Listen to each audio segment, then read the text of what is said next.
নমস্কার বন্ধুরা, আমি আজকে চলে এসেছি চিংড়ি প্রিয় মানুষদের জন্য একটা দারুণ রেসিপি নিয়ে। দেখেই বুঝতে পারছো কতটা ডিলিশিয়াস দেখতে হয়েছে, কিন্তু এটা তৈরি করা কোনো ব্যাপারই না। রেসিপিটা পুরোপুরি না দেখা অবধি তোমরা বিশ্বাসই করবে না। আগে রেসিপিটা দেখে আসি, চলো প্রথমে দেখে নিই কী কী লাগছে। আজকের মেন উপকরণ চিংড়ি মাছ। এগুলো আছে মাঝারি সাইজের চিংড়ি, তোমরা চাইলে বড় বড় চিংড়ি দিয়েও কিন্তু করতে পারো। আর এদিকে মশলা আছে ধনে গুঁড়ো, জিরে গুঁড়ো, লঙ্কা গুঁড়ো, গোলমরিচ গুঁড়ো, হলুদ, নুন, গরম মশলা, চিনি, আর ফোড়নে দেওয়ার জন্য আছে তেজপাতা, শুকনো লঙ্কা আর জিরে। আর পেস্ট করতে হবে, তার জন্য আছে মগজদানা, আর আছে আদা, পেঁয়াজ, রসুন। এখানে প্রত্যেকটাই হাফ হাফ আছে, তোমরা যতটা চিংড়ি মাছ তৈরি করবে ততটা নিয়ে নিও। আর আছে মিট মশলা, সাথে আরও আছে সয়া সস আর টমেটো সস। আর এদিকে দেখো, ওই পেস্টটা করার পরে ঠিক এরকম দেখতে হয়েছে কিন্তু। আর রান্নাটা করার জন্য লাগছে সরু সরু করে কাটা আলু, পেঁয়াজ আর লঙ্কা, যেগুলোকে নুন হলুদ মাখানো আছে। দেখো চিংড়ি মাছগুলো কিন্তু খুব ভালোভাবে ছাড়িয়ে ধুয়ে নেওয়া হয়েছে। তোমরা সবাই জানো চিংড়ি মাছ ছাড়ানো, তার জন্য আর এখানে দেখানো হয়নি। এবার চিংড়ি মাছের মধ্যে নুন, হলুদ আর অল্প লঙ্কা গুঁড়ো দিয়ে এবার ভালো করে চিংড়ি মাছটাকে মেখে নিতে হবে খুবই হালকা হাতে। এখন আমাদের রান্নার সব জিনিস তৈরি হয়ে গেছে, তাই আমরা রান্নাটা শুরু করছি। সবার আগে যেটা মেন, কড়াই গরম করে তেল দিয়ে নিয়ে নিতে হবে। এখন তেলের মধ্যে অল্প একটু নুন দিয়ে নিলাম, তারপরে দিচ্ছি চিংড়ি মাছগুলো। এখন চিংড়ি মাছগুলো দিয়ে হালকা করে ভেজে নিতে হবে। বেশি ভাজলে কিন্তু চিংড়ি মাছগুলো শক্ত হয়ে যাবে, অনেকেই জানো, তখন কিন্তু খেতে একদমই ভালো লাগবে না। সেই বুঝে অল্প একটু ভেজে নিতে হবে। তেলের মধ্যে হালকা নাড়াচাড়া করে এখন চিংড়ি মাছগুলো দেখো তুলে নেওয়া হচ্ছে।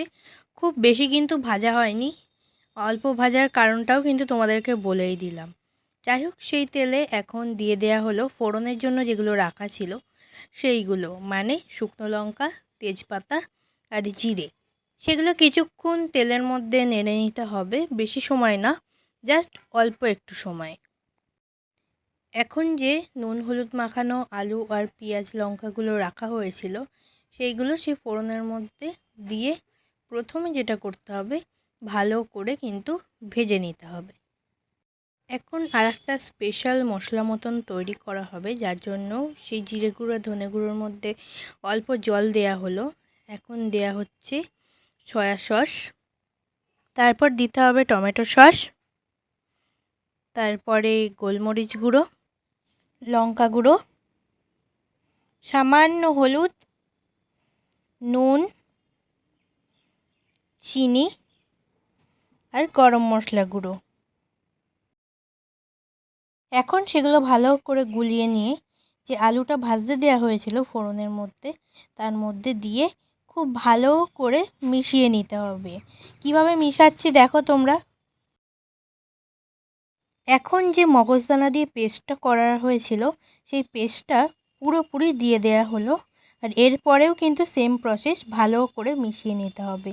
এটাই কিন্তু মেন মশলা বলতে পারো। তো এটাকে ভালো করে কষাতে হবে, তবেই কিন্তু রান্নাতে স্বাদ আসবে। বেশ কিছুক্ষণ কষানোর পরে দেখো কালারটা এরকম এসছে।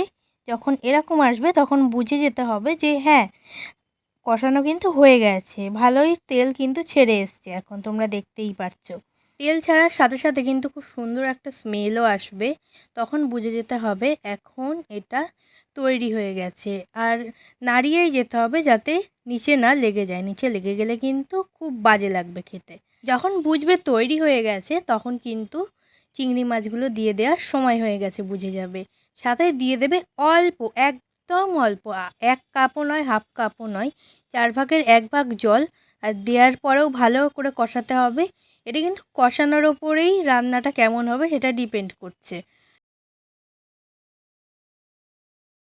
যখন ভালো করে কষানো হয়ে যাবে তখন কিন্তু তোমাদেরকে আবার জল দিয়ে দিতে হবে, কারণ এই ধরনের রান্নাতে জল না দিলে চলে না, তোমরা কিন্তু জানোই সেটা। যখন ভালো করে ফুটে আসবে তখন তার উপরে দিয়ে দিতে হবে মিট মশলা। এটাও কিন্তু খুব সুন্দর স্বাদ দেয় মানুষকে। এটা দিলেও চলে, না দিলেও চলে, যে যার ইচ্ছা মতন। আরও একটা জিনিস যেটা প্রতিটা রান্নাকে আরও সুন্দর স্মেল দেয় এবং আরও সুন্দর টেস্ট দেয়, সেটা হচ্ছে ধনেপাতা। অনেকেই সেটা জানবে, আর এই রান্নার সাথে ধনেপাতার মেলবন্ধন তো কিছু বলার নেই।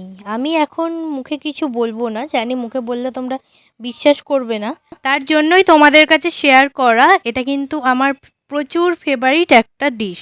এখন রান্না তৈরি হয়ে গেছে, দেখো দেখতে কত সুন্দর হয়েছে। এরকমই আরও সহজ সহজ টেস্টি রেসিপি পাওয়ার জন্য আমার চ্যানেল তপুস ফুড ওয়ার্ল্ড সাবস্ক্রাইব করতে হবে। আর তোমরা যদি ফেসবুক থেকে দেখে থাকো তাহলে আমার Facebook page Mishti's food and all diary follow করে দিতে হবে। তাহলে দেখা হচ্ছে নতুন কোনো রেসিপির সাথে। আজকের মতো টাটা।